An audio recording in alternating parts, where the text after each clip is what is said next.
Selamat sore Bapak, Ibu, Saudara-saudari dikasihi Tuhan. Sore ini sebelum kita mulai ibadah kita, mari kita menenangkan hati dan pikiran kita dan mengambil saat teduh sejenak.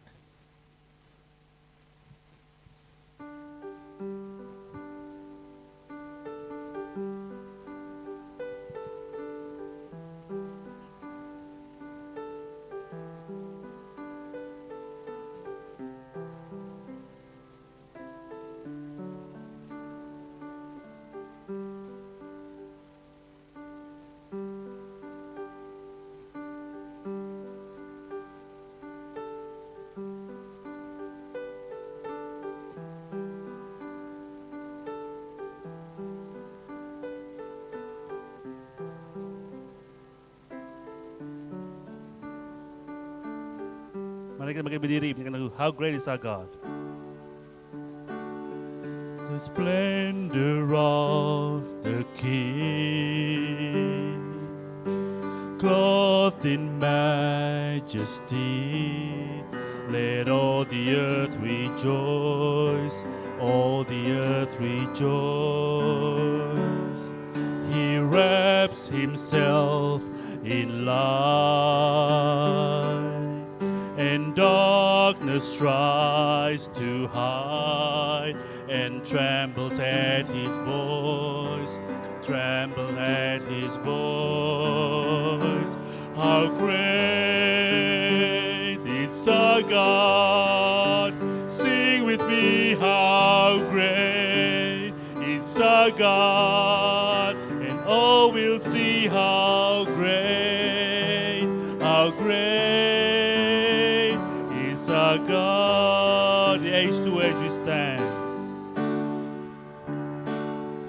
and age to age he stands, and time is in his hands, beginning and the end, beginning and the end. The Godhead three in one, Father, Spirit, Son, the Lion and the Lamb, the Lion and the Lamb. How great is our God! Sing with me, how great is our God! And all will see how great is our God, how great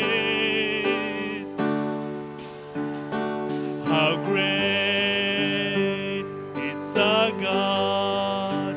Sing with me, how great is our God, and all will see how great is our God.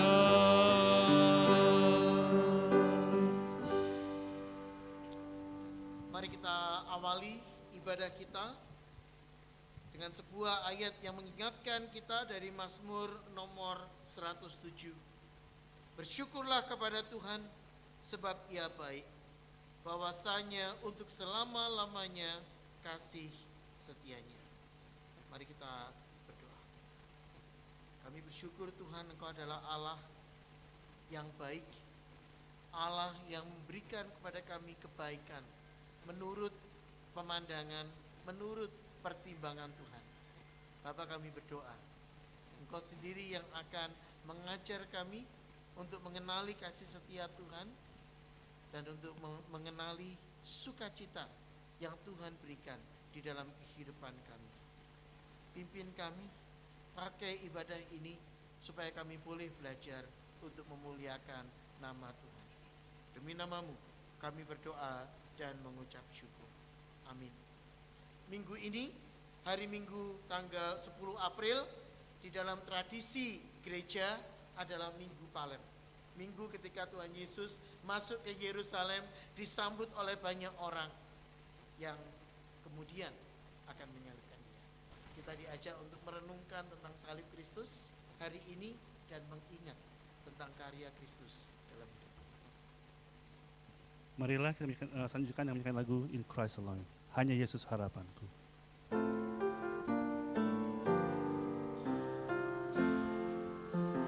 Hanya Kristus harapanku, Dia terang lewatku, batu penjuru yang teguh, dikala badai menderu, kasih dan damai-Nya besar, kalahkan takut dan gentar, penghiburku, naunganku, dalam kasih-Nya ku teduh. Verse 2.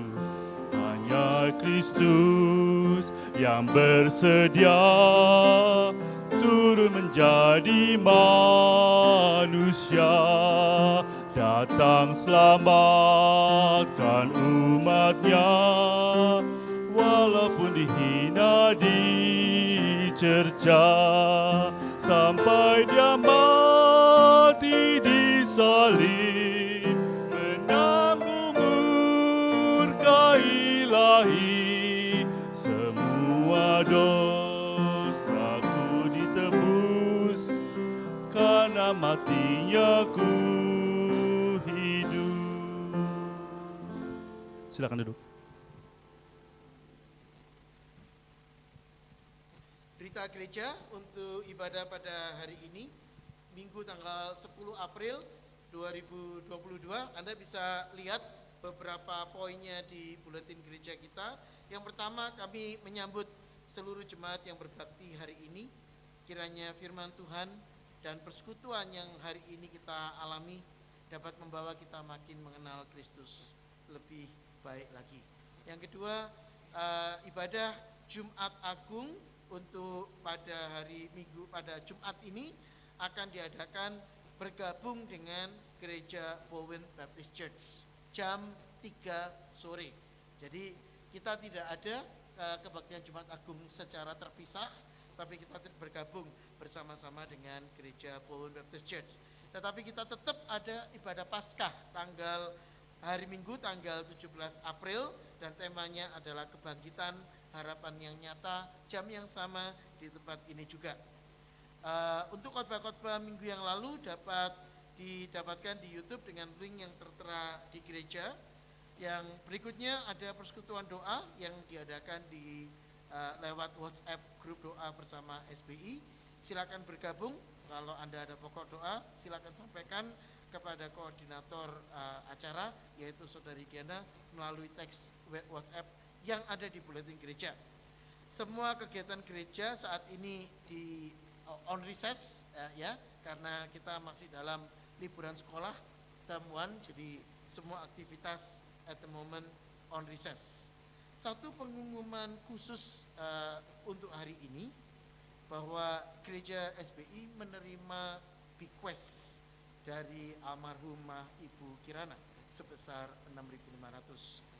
Jadi ini bequest bukan dari keseluruhan ya, tapi merupakan sebagian dari apa yang Oma bagikan, dan sebagiannya dibagikan untuk SBI. Jadi kita bersyukur untuk rasa ucapan syukur yang disampaikan Oma untuk ditunjukkan kepada kita sebagai bagian dari persekutuan bersama dengan gereja SBI. Ya, jadi ini supaya jemaat bisa tahu bahwa ada persembahan khusus dari almarhum Oma Kirana. Berikut itu adalah warta gereja. Kita akan masuk dalam doa syafaat sekarang, saudara-saudara. Apakah ada pokok doa yang ini Anda inginkan? Apakah ada pokok doa khusus yang perlu dinaikkan, yang dapat dinaikkan? Silakan.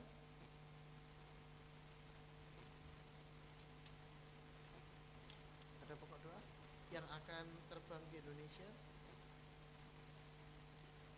Oh, ada yang melambaikan tangan. Ya. Ya, Ibu Diana Johannes akan terbang ke Indonesia. Hari apa, Bu? Hari Rabu. Semua barang sudah siap? Oke. Cukup, Bu, kopernya? Kalau masih ada sisa sih mungkin nanti. Ada lagi pokok doa saudara-saudara? Ibu. Oh, oke. Di mana, Bu? Di mana? Ingat.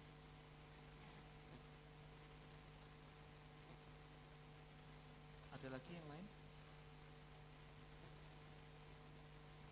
Oke. Kita bersama-sama berdoa, saudara-saudara. 3 bagian untuk doa ini. Yang pertama kita berdoa untuk dunia dengan situasi di Ukraina dan juga di beberapa belahan dunia ada pembunuhan untuk Archbishop dari gereja Koptik di Mesir. Kalau Anda mengikuti di Tikam dibunuh beberapa hari yang lalu. Jadi ini satu hal yang perlu menjadi perhatian kita, dukungan doa kita untuk situasi di dunia. Yang kedua kita berdoa juga untuk situasi terkait dengan pandemi yang seperti kita tahu masih ongoing, masih berlangsung, walaupun kita tidak mendapatkan update setiap hari, tetapi angka tetap tinggi. Jadi kita doakan supaya orang-orang yang terkena dampak masih tetap akan mendapatkan kekuatan, ketabahan hati dan pengertian dari Tuhan. Dan yang ketiga kita berdoa untuk gereja SPI dan juga beberapa pokok doa pribadi dari jemaat SPI. Oke, untuk 3 pokok ini mari kita sama-sama satukan hati berdoa. Kami mengingat ya Tuhan bahwa keberadaan kami tidak akan mampu tanpa perkenan Tuhan. Dan karena itu kami menyadari ketika kami datang berdoa, kami menyadari ketidakmampuan kami. Kami menyadari ketidakberadaan kami ketika kami melihat keadaan dunia sekitar dan diri kami sendiri. Kami membutuhkan Tuhan. Dan karena itu ya Tuhan, kami sekarang datang di dalam pokok doa kami syafaat sebagai jemaat, karena kami rindu supaya kerajaan Tuhan hadir dan dihadirkan di dalam kehidupan kami. Kami berdoa untuk situasi dunia. Kami berdoa untuk situasi di Ukraina yang masih belum selesai. Kami berdoa Tuhan untuk kekuatan, dukungan moral, dan juga kebenaran dari Tuhan, keadilan yang akan Tuhan datangkan kepada pihak yang mencoba untuk menjajah dan menguasai Ukraina. Bapa, Engkau yang memberikan negara-negara kemampuan untuk mereka dapat bertanggung jawab secara berdaulat kepada Tuhan. Dan karena itu ya Bapa, kami serahkan pergumulan ini ke dalam tangan-Mu. Kami juga berdoa untuk perdamaian dunia secara umum. Dan kami mengingat juga untuk situasi secara khusus. Kami berdoa untuk ketegangan yang ada di Sri Lanka dan Pakistan. Dan kami juga berdoa Tuhan untuk Mesir, di mana ada peristiwa Archbishop dari gereja Koptik yang dibunuh. Kami berdoa Tuhan Engkau sendiri yang akan menghadirkan kasih dan menolong kami untuk tetap membagikan kesaksian ketika kami menghadirkan kasih Kristus di dalam dunia ini. Kami berdoa khususnya untuk dunia yang masih bergumul dengan situasi pandemi. Kami berdoa untuk orang-orang yang kami kenal, orang-orang yang kami kasihi, yang mengalami dan ada dalam isolasi, dalam situasi yang kami hadapi saat ini. Mengingat untuk anak dari Budiana dan Pak Willy yang dalam isolasi, kami berdoa kiranya pendampingan, penghiburan, kekuatan dari Tuhan ada bersama dengan dia. Kami berdoa ya Tuhan untuk jemaat-jemaat senior di SPI, untuk seluruh petugas kesehatan, untuk dokter juru rawat yang terus bekerja keras dalam menghadapi pandemi. Kiranya Engkau sendiri yang akan memberikan mereka kemampuan, memberikan mereka kekuatan. Dan kami berdoa kiranya vaksinasi yang diberikan dapat berguna dan membantu untuk seluruh penduduk Australia, supaya kami dapat kembali bangun, kami dapat kembali mengerjakan kehidupan kami tanpa rasa takut. Bapa, kami berdoa untuk SPI. Kami bersyukur Engkau yang memelihara gereja ini, Engkau yang menjaga dan merawat gereja ini sampai dengan saat ini. Dan kami berdoa ya Bapa, supaya Engkau sendiri yang akan terus memelihara gereja SPI di dalam pertumbuhannya, di dalam perkembangannya, di dalam pergumulannya. Kami membawa pokok-pokok doa pribadi dari jemaat. Kami berdoa untuk saudari Diana yang akan terbang ke Surabaya, ke Indonesia pada hari Rabu nanti. Engkau sendiri akan menyertai perjalanannya supaya dapat sampai ke tujuan dengan selamat dan dapat bertemu, bersukacita bersama dengan keluarga dan kembali lagi ke sini dengan kemurahan dari Tuhan. Kami juga berdoa untuk keluarga yang sedang menanti konfirmasi tiket. Kami berdoa Engkau sendiri yang akan menyertai dan mendampingi dan memberikan jalan keluar yang tepat sesuai dengan penyertaan dan pemeliharaan Tuhan. Kami juga berdoa untuk keluarga Haryanto yang akan bepergian dalam minggu ini. Engkau sendiri akan memberikan penyertaan, pendampingan dalam perjalanan supaya mereka dapat memiliki sukacita, mendapatkan keamanan dalam perjalanan dan bersyukur ketika mereka dapat beristirahat, membagikan waktu luang bersama dengan keluarga dan berbagi sukacita bersama dengan keluarga.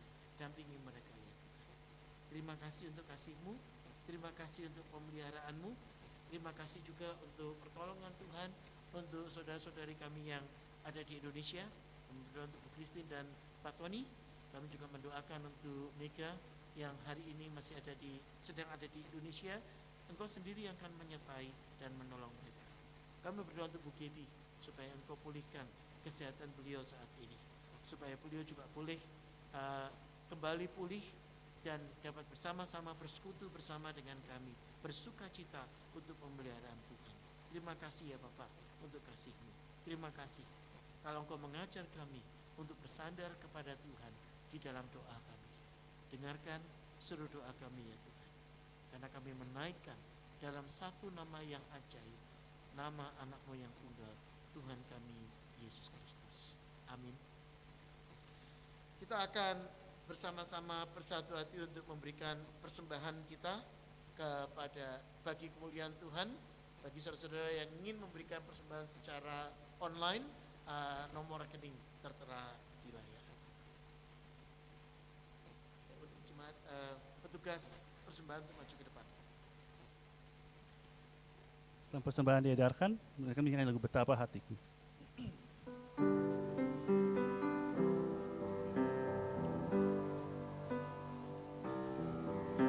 Betapa hatiku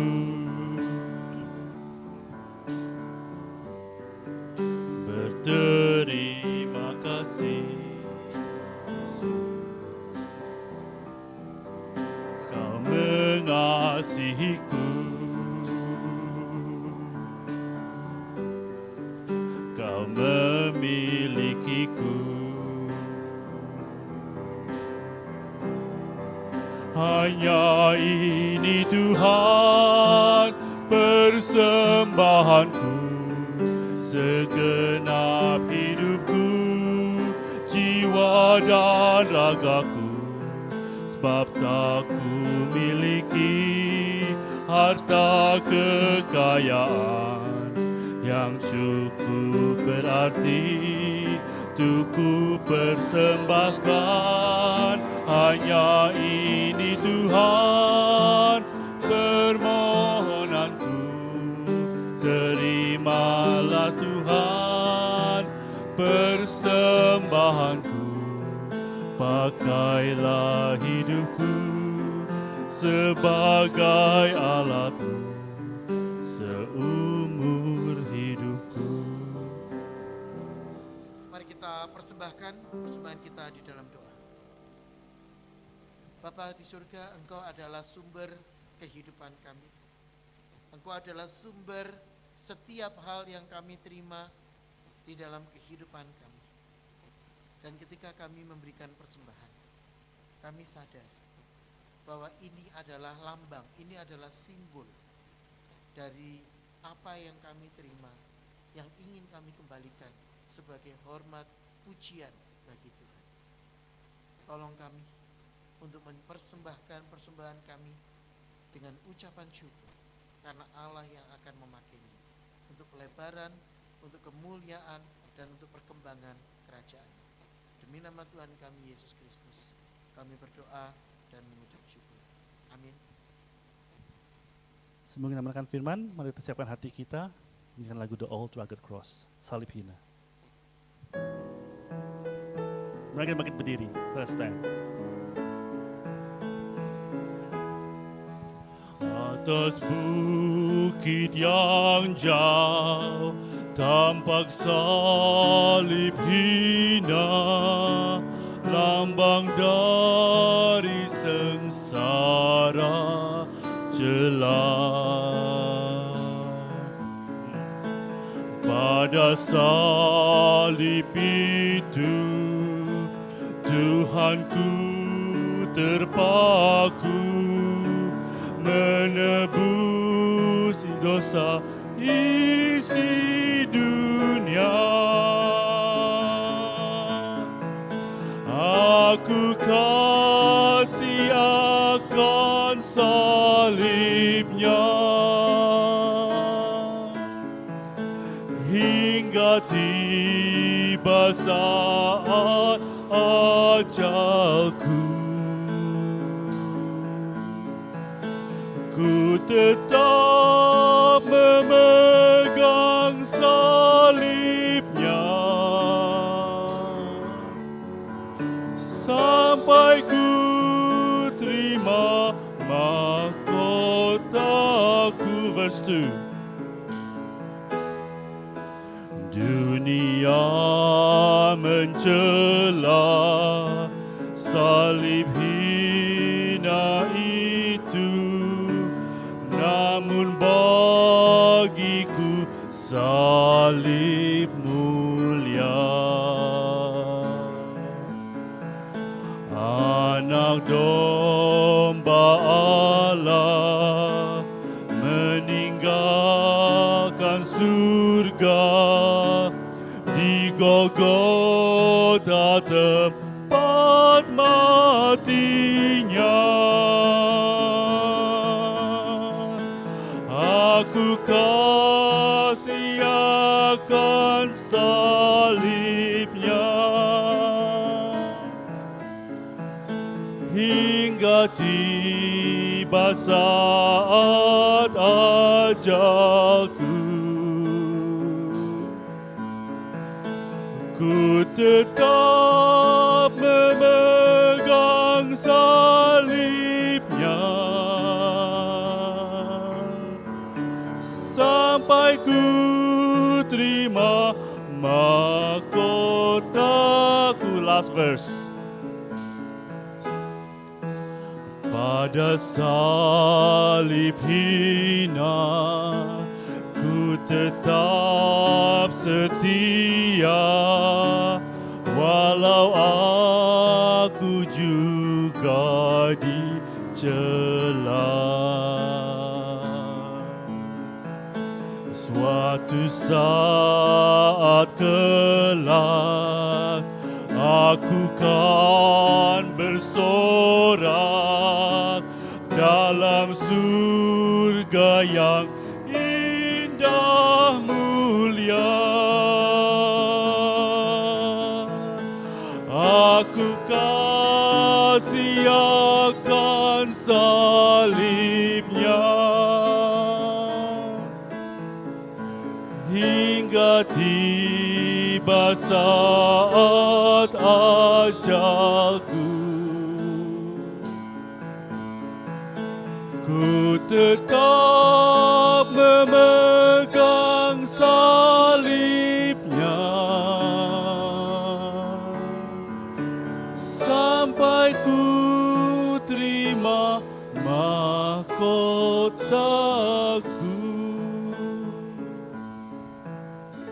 Mari kita satukan hati, kita berdoa. Kami siap ya Tuhan untuk sekali lagi belajar mengenali, mengagumi, dan menghayati salib Kristus ketika kami masuk di dalam masa raya Prapaskah, ketika kami memperingati tentang kesiapan Tuhan Yesus, kesediaan Tuhan Yesus memberikan dirimu sebagai korban kami. Tuhan, kami tahu bahwa ketika Engkau memberikan pengorbanan, maka waktunya sudah dekat.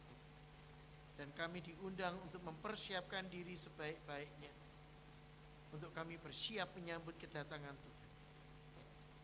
Ketika kami merayakan pengorbanan, pemberian hidup dari Kristus, pada saat yang bersamaan kami diundang, dipanggil untuk mempersiapkan diri kami menyambut kedatangan Tuhan yang kedua kali.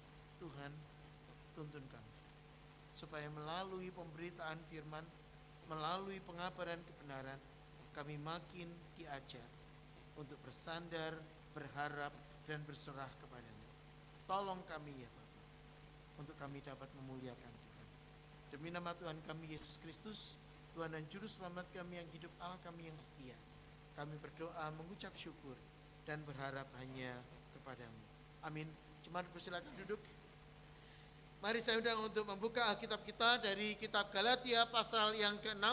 Kita sampai di bagian akhir dari surat Galatia, dan mulai minggu ini masuk ke minggu depan, hari Jumat kita masuk dalam perayaan Jumat Agung bersama-sama dengan gereja Pauline Baptist Church, dan hari minggu depan kita akan masuk dalam Minggu Paskah, dan sesudahnya kita masuk dalam seri kitab yang baru, yaitu kitab Titus. Jadi ini adalah seri terakhir dari surat Galatia untuk pembahasan firman Tuhan. Mari kita baca dari Galatia 6 ayat 11 sampai dengan ayat yang ke-18. Lihatlah betapa besarnya huruf-huruf yang kutulis kepadamu dengan tanganku sendiri. Mereka yang secara lahiriah suka menonjolkan diri, merekalah yang berusaha memaksa kamu untuk bersunat hanya dengan maksud supaya mereka tidak dianiaya karena salib Kristus. Sebab mereka yang menyunatkan dirinya pun tidak memelihara hukum Taurat, tetapi mereka menghendaki supaya kamu menyunatkan diri agar mereka dapat bermegah dalam keadaanmu yang lahiriah. Tapi aku sekali-kali tidak mau bermegah selain dalam salib Tuhan kita Yesus Kristus. Sebab olehnya dunia telah disalibkan bagiku, dan aku bagi dunia. Sebab bersunat atau tidak bersunat tidak ada artinya, tetapi menjadi ciptaan baru, itulah yang ada artinya. Dan semua orang yang memberi dirinya dipimpin oleh patokan ini, turunlah kiranya damai sejahtera dan rahmat atas mereka dan atas Israel milik Allah. Selanjutnya, janganlah ada orang yang menyusahkan aku, karena pada tubuhku ada tanda-tanda milik Kristus. Kasih karunia Tuhan kita Yesus Kristus menyertai roh kamu, saudara-saudara. Amin. Yang berbahagia adalah setiap orang yang mengingat dan melihat ajaran Tuhan ini dan mempraktekkan di dalam kehidupan sehari-hari. Kita masuk dalam seri terakhir dari surat Galatia. We come to the very end of the series, our series on the book of Galatians. Dan di dalam bagian ini saudara-saudara, Paulus mengatakan, lihatlah bagaimana besarnya huruf-huruf yang kutulis kepadamu dengan tanganku sendiri. See what large letters I use as I write to you with my own hand. Why did Paul need to mention about this? Kenapa Paulus perlu mengatakan dia menulis dengan huruf yang besar?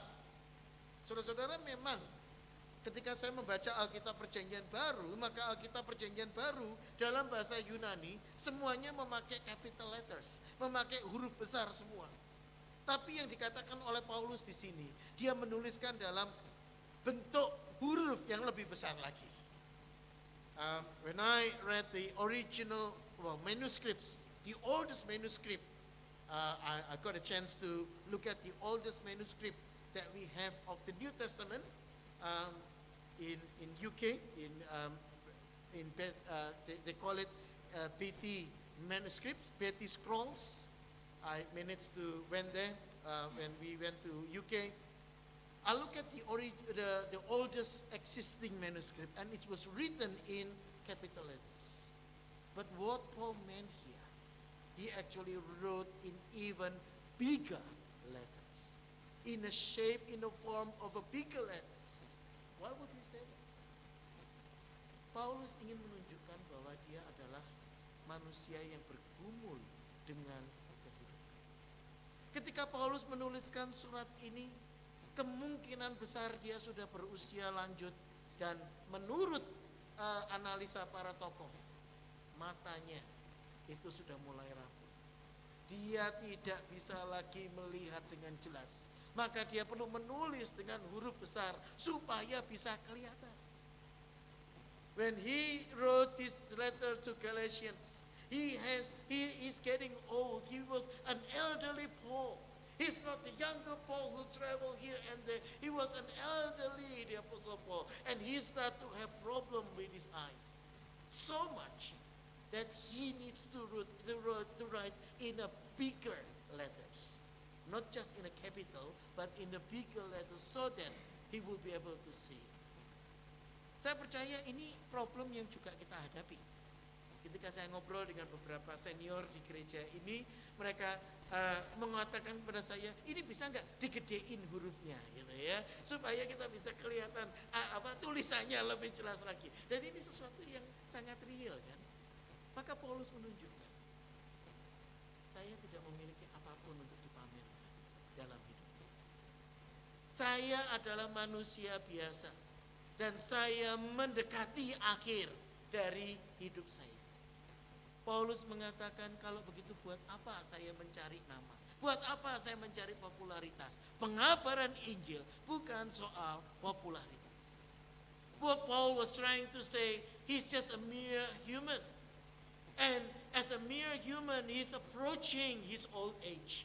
He became frail and he's going to die soon. And when he proclaimed the gospel, that's not for his own fame. That's not for his own glory, because he's going to die anyway. So what's the point of seeking of any names? Preaching the gospel, sharing the gospel is not about getting a fame. Pengabaran Injil yang Paulus katakan, ini bukan soal mencari kemuliaan, tetapi ini adalah pemberitaan salib Kristus. Preaching the gospel is preaching the cross of Christ. Not preaching about the glory of myself or of the preacher, but the glory of Christ. Verse 12, ayat yang ke-12. Those who want to make a good impression outwardly are trying to compel you to be circumcised. The only reason they do this is to avoid being persecuted for the cross of Christ. Mereka yang secara lahiriah menonjolkan diri, mereka berusaha untuk memaksa kamu disunat supaya dengan maksud mereka tidak dianiaya karena salib Kristus. When you preach the gospel of Christ, when you share the good news, there is a risk entails with it. That people will stare at you, people will look at you, people will treat you differently. Ketika kita memberitakan Injil Kristus, ketika kita menyaksikan kebenaran Kristus, ada resiko bahwa orang-orang akan memperlakukan kita sedikit aneh. My daughter goes to a Christian school. But she described to us that she has a good friend who literally swear every second word. Now it's a big struggle because my daughter doesn't swear. She never swore in her life. So when she mingled with this friend, they start to say, Zoe is here, don't swear. Anak saya punya teman dan bergaul dengan beberapa teman, tapi teman-temannya ini walaupun pergi ke sekolah Kristen, mereka senang sekali swearing. Setiap kali ngomong selalu ada swearingnya, dan anak saya mendapatkan treatment. Ketika dia kumpul dengan teman-temannya, teman-temannya akan bilang, si Zoe ada di sini, jangan swear. Ketika anak saya pulang, once she literally cried. She said, What's wrong with me? Why I can't do that? Kenapa? Ada apa dengan saya? Kenapa saya bisa melakukan itu? And her mom said to her, do you know who you are? And she said, I'm a child of God. And what do you need to do with that? I need to respect him. Then I don't need to be afraid. So she does that. She starts to say she has a very good friend. In fact, she's having play date at the moment as we speak with her, this swearing friend. And she said, whenever you go with me, let's make a rule. Before you swear, think of the word that you're going to say. Look at the dictionary if you need to. And I can tell you, in the past 2 weeks, she never swore. She never swear again because she now knows the meaning of what she said. Ketika dia main sama teman baiknya, dia buat aturan. Kalau kamu mau ngomong sesuatu, swear sesuatu, kamu harus tahu itu artinya apa. Dan kita tahu, nggak ada swearing yang artinya baik. Dan saudara-saudara, teman ini sudah 2 minggu ini nggak swearing.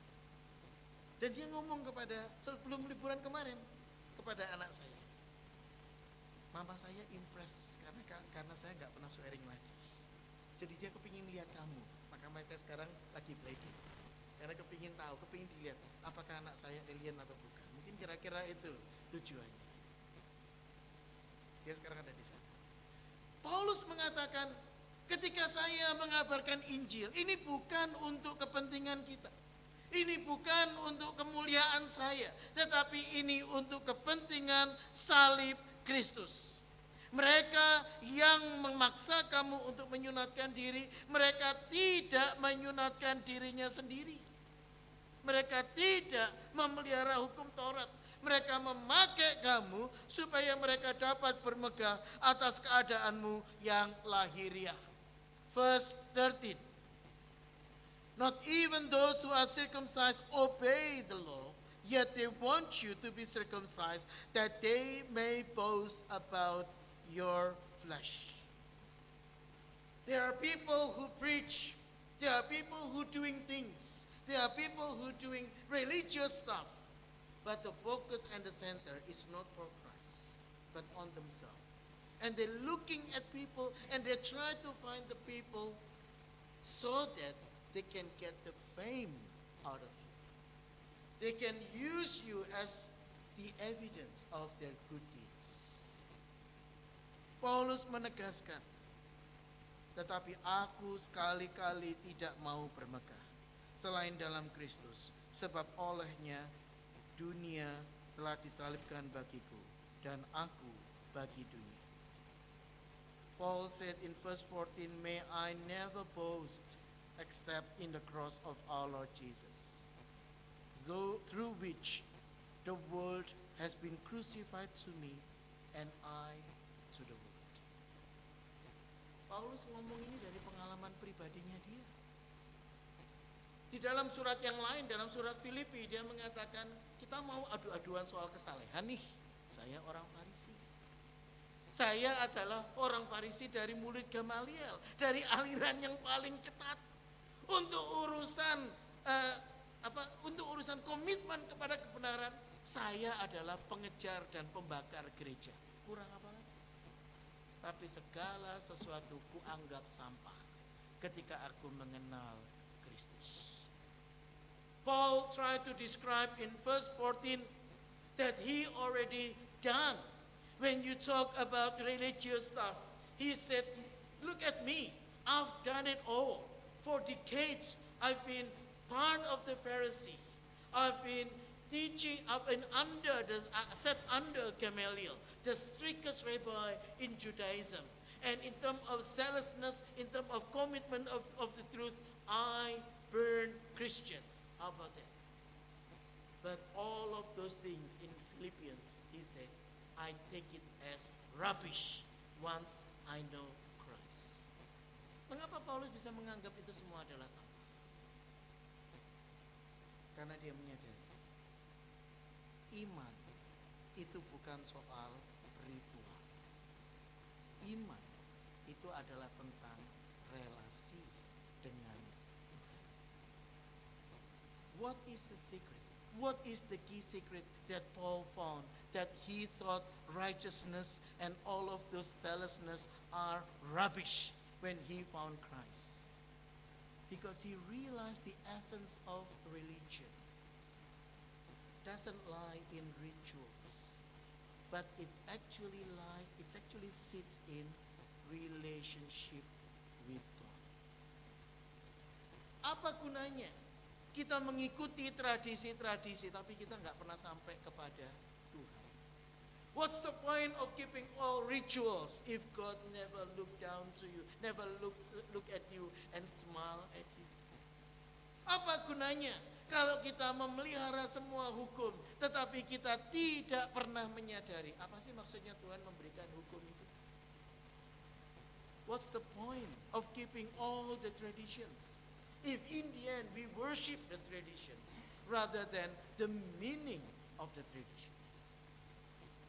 Ini persis seperti situasi kita saat ini ketika kita mengalami COVID. Saudara-saudara, apa aturan, apa pembelajaran yang kita pelajari dari situasi pandemik yang kita alami?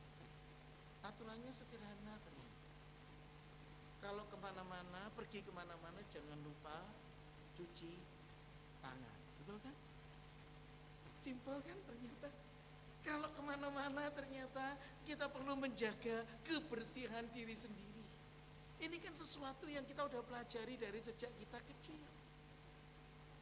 Tapi mengapa kita selama ini tidak mengerti? Karena kita terjebak kepada hanya sekedar cuci tangannya. Bukan kepada maksud kenapa kita perlu cuci tangan.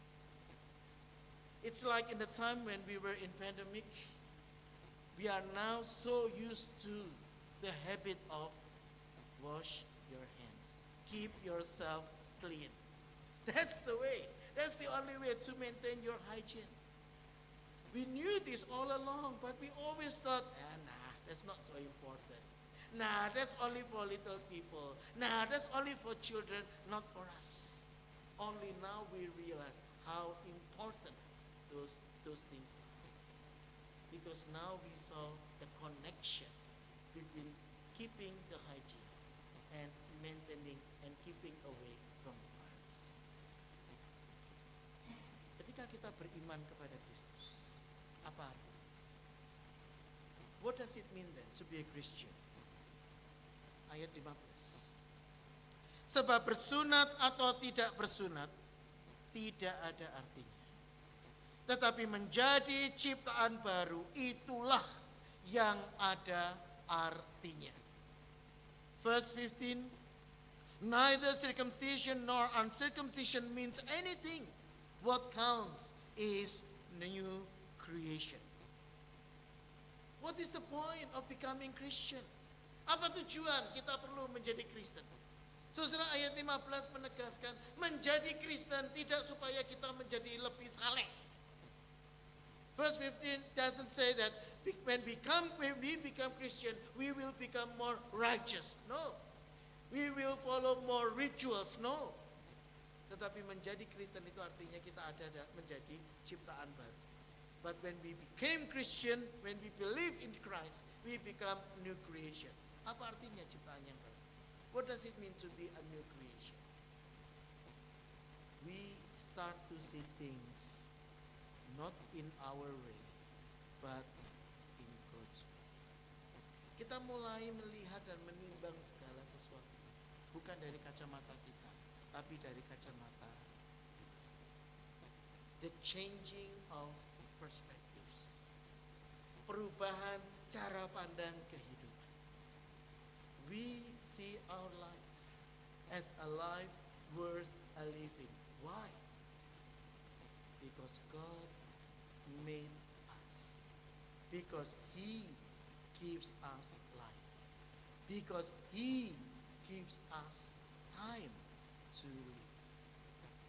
Kita mau melihat hidup kita ini jadi berbeda ketika kita menggunakan kacamata dan cara pandang Tuhan. Kita menghargai hidup kita. Kenapa? Karena Allah menciptakan kita. Karena Dia memberikan kepada kita kehidupan untuk dihargai dan dinikmati. Bagaimana cara kita menghargai dan menikmatinya? Allah memberikan kita waktu untuk kita dapat menghargai kehidupan. Have you ever been to a museum? Or do you have an artwork in your house? A paintings, for instance, or a music to listen to?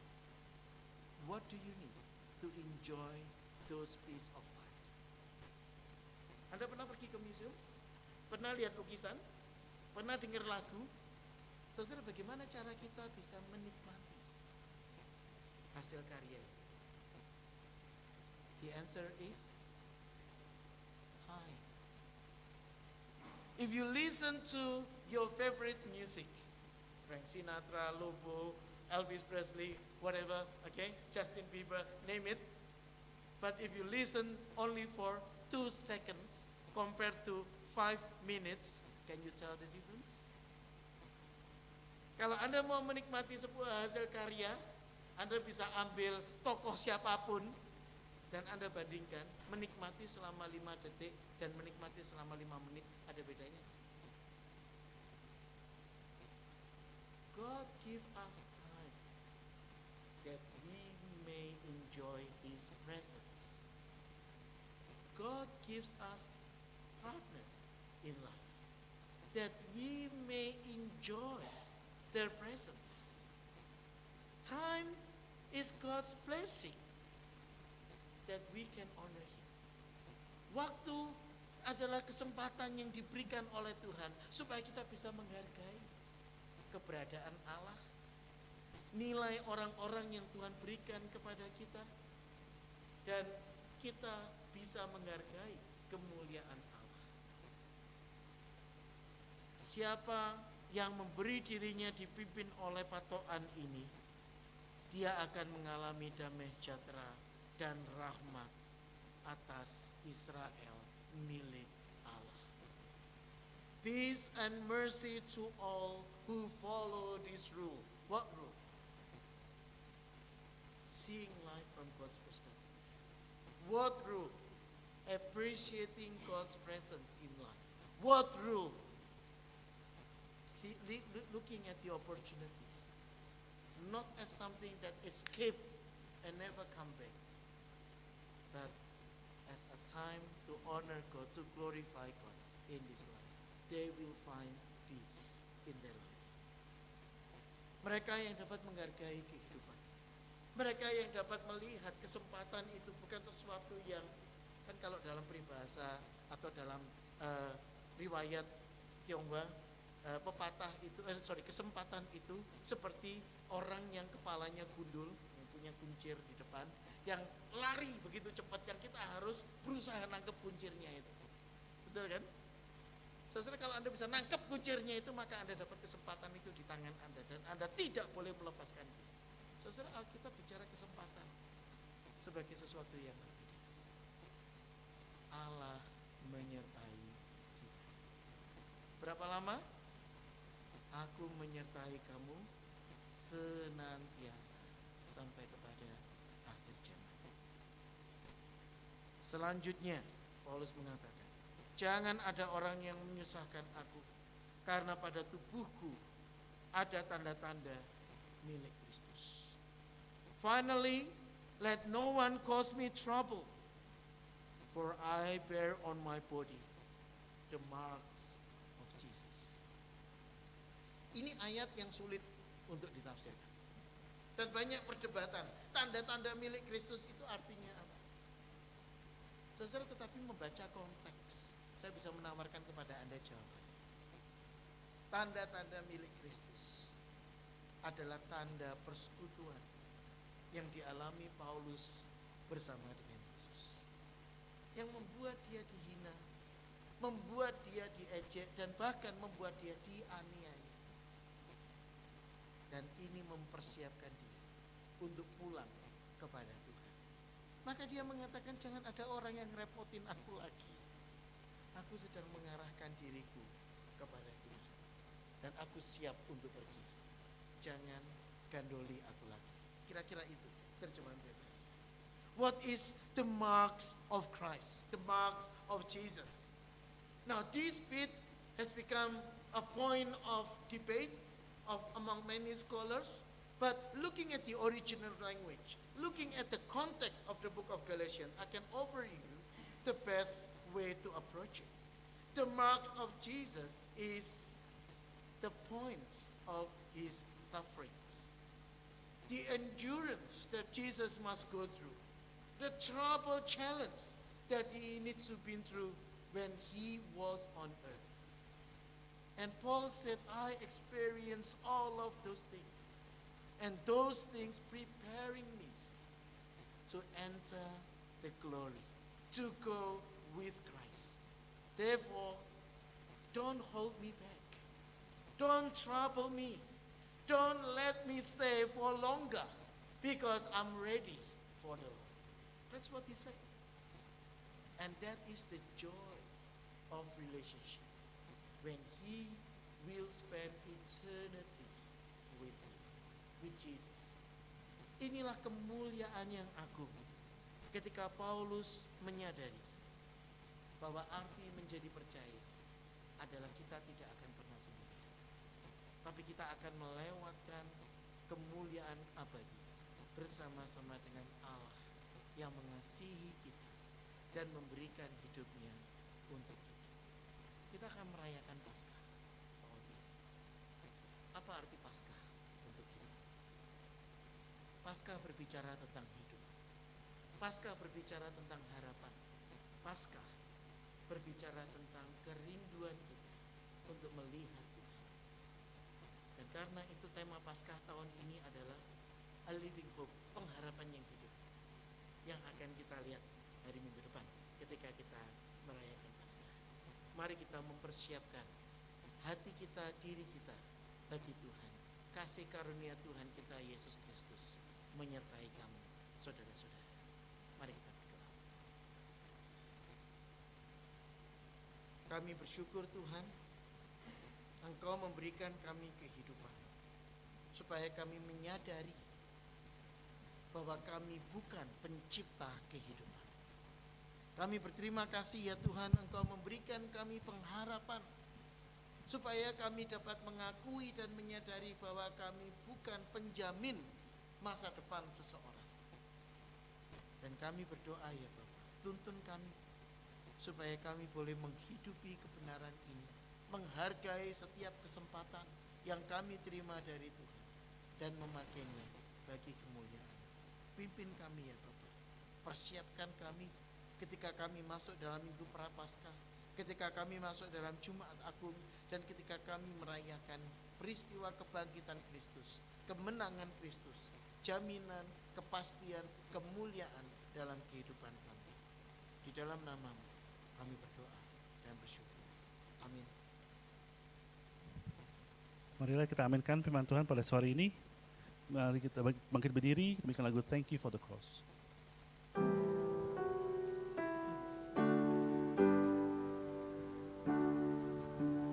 Thank you for the cross, the mighty cross, that God Himself should die for such as us. And every day we change into your image more and more. Yes, by the cross we truly be transformed. We're so amazed and we give you praise that you would save us at such a cost. We're so amazed and we give you praise for the power of the cross, for the power of the cross. One more time. Thank you for the cross. thank you for the cross, the mighty cross, that God Himself should die for such as us. And every day we change into your image more and more. Yes, by the cross we truly be transformed. And we're so amazed, and we give you praise that you would save us at such a cost. We're so amazed, and we give you praise for the power of the cross,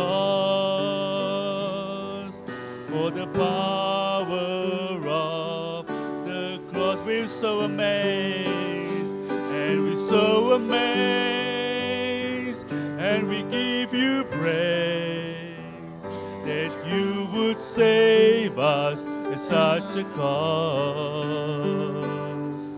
We're so amazed, and we give you praise for the power of the cross, for the power of the cross.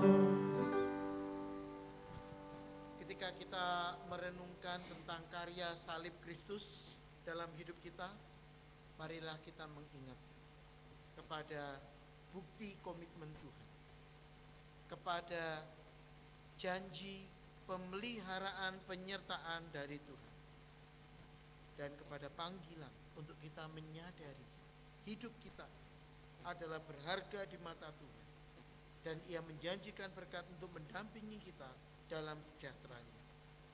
Allah damai sejahtera yang oleh darah perjanjian kekal telah membawa kembali dari antara orang mati Gembala Agung segala domba, yaitu Yesus Tuhan kita, kiranya memperlengkapi kamu dengan segala yang baik untuk melakukan kehendak-Nya dan mengerjakan di dalam kita apa yang berkenan kepadanya oleh Yesus Kristus. Bagi Dialah kemuliaan sampai selama-lamanya. Amin. Amin. Amin. Amin.